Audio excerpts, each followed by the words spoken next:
Trump's press secretary this morning, we just saw it before you walked in, actually, said that the White House press credentials are open to anyone who has a YouTube channel, TikTok account, a Twitter account that has a following and it does news-based content. Wow, I should apply. No, they just posted the website today. Oh, shit. Yeah, we should apply. So I think you should apply because I think you could ask some questions in there. Yeah, some actually good questions. And I also feel like at the same time, though, that could be bad if they reject people based upon like the press.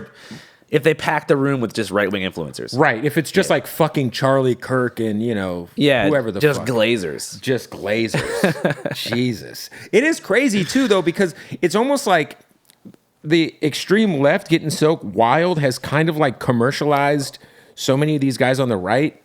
Yeah. To the point where it's like, if you think about like Charlie Kirk or like my kids, like my son's a mixed kid. He's fucking 11 years old and he's seeing this dude's TikToks. Yeah. You know what I mean? Like it's almost like, do you feel like because I had this conversation with a friend of mine and I was like, there's always like a pendulum like swinging, right? It was like, there wasn't anything Trump could have done in 2020 to win. Like they could have ran anybody against him and he would have lost. Oh, totally.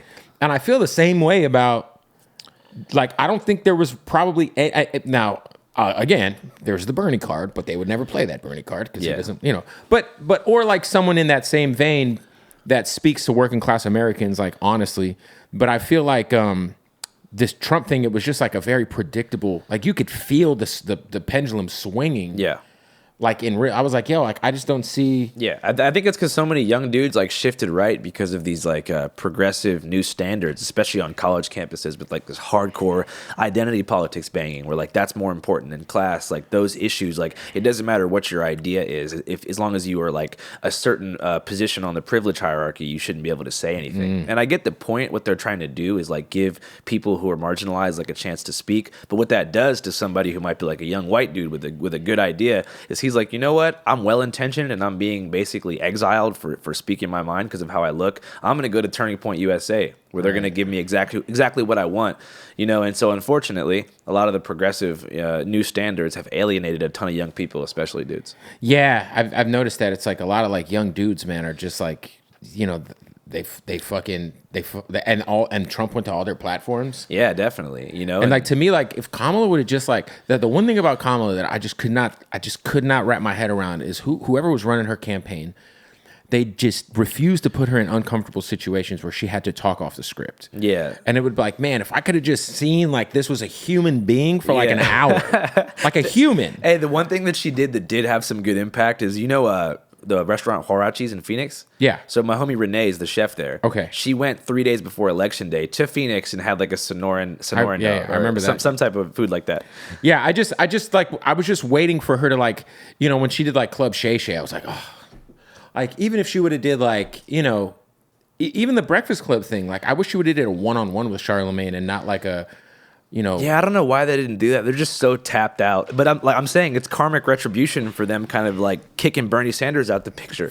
Because Bernie would have talked to the youth. Bernie would have gone on he actually did. He went on Theo Von. He went on like Joe Rogan back in the day. All these platforms where Trump was able to speak directly to the youth and stuff. Or not even just the youth, but just like ages, 18 to 40. And the other thing too is like, I think if you're a Democrat and you're watching the last week of Trump in office, however you feel about whatever he's doing, it like shows you how ineffective our politicians are. So bad, dude. Like, if this guy can come in and make a fucking spectacle out of signing these executive orders, whether or not they stick or not, like, the birthright shit, like that's a Supreme Court issue. Yeah. But it's like performative for his base. Yeah. Like, dude, if you're fucking Joe Biden on day one, you sign the executive order for the George Floyd Police Act. You sign an executive order to try to like you just do some shit to make us feel a little better. Yeah, for sure. It's like everything is so hard with a Democrat, but it's like this motherfucker's out here turning shit up, dog. Yeah, Like, and bro, honestly, like if you think about it, I see why people view Trump as like a underdog counterculture icon. For sure. They deployed every single thing they could in the media to take him down for years. and the law and the law system. Dude, the law system, every late night TV show became like a Trump mockery platform. Jimmy It's Kimmel, rough, dude. Stephen It's Colbert, rough. they literally threw their entire integrity out the window and became DNC mouthpieces I can't even for wa- fucking years. I can't even watch it Dude.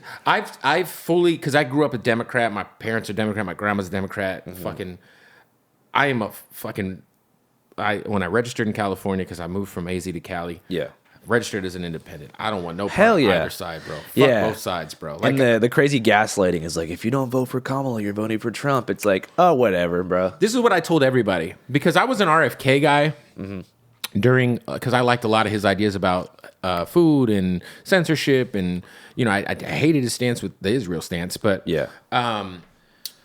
I was like, yo, when I was talking to my friends, I'm like, they're like, no, but it's a wasted vote, and I'm like, dude, this is the brainwashing over hundreds of years that has been programmed into us that will never allow us to have another alternative. Yeah. Because that there's a third party candidate that is much better than either being offered, but because you think you're throwing, it's your vote. Yeah. You own your vote. Definitely. Like vote with your conscience. That's like why- if to me, like I knew like I'm like, yo, like if you feel any type of way about Palestine, like vote for Jill Stein and know you voted with your heart and your conscience and neither side deserved Yeah. your vote. Dude, honestly, if Kamala Harris would have said, like, I'm pro-Palestine, or at least I support a two-state solution, she would have won the election. She fucking rolled Bill Clinton out in Michigan to Yeah. chastise fucking Muslim Americans to their fucking face. Yeah. It was the craziest shit. And campaigned with Liz Cheney. I'm like, Campaigned who with the Liz fuck Cheney. is this for? It's exactly. Can you imagine being on the fence and being like, oh shit, well, Dick Cheney's wife fucks with Kamala Harris?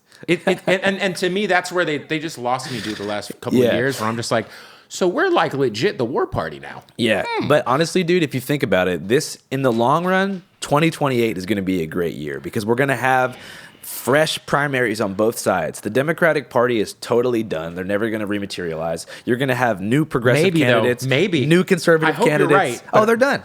I don't know. I think that they're so ignorant on the left.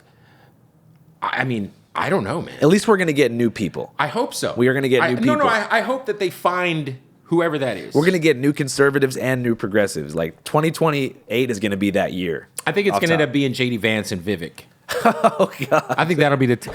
Yeah, we need new dynasties. No. Like, bro, Biden was Obama's vice president. Does nobody think that's fucking weird? Right. That's insane. Yeah. Hillary Clinton is Bill Clinton's wife. It's just Donald like, Trump was on The Apprentice. Like, all these fools are already entrenched. Like, when can we get a Bernie Sanders? Vermont will rise again. Oh man, yeah. No, I don't even know who the new Bernie is. Honestly, that has like actual power. Like I mean, I guess AOC, but she kind of sold out a lot of her. A lot of her free will for. I would say AOC was the most disappointing the last couple of years because Yeah. she kind of like chose up with Pelosi a couple of times. I was like,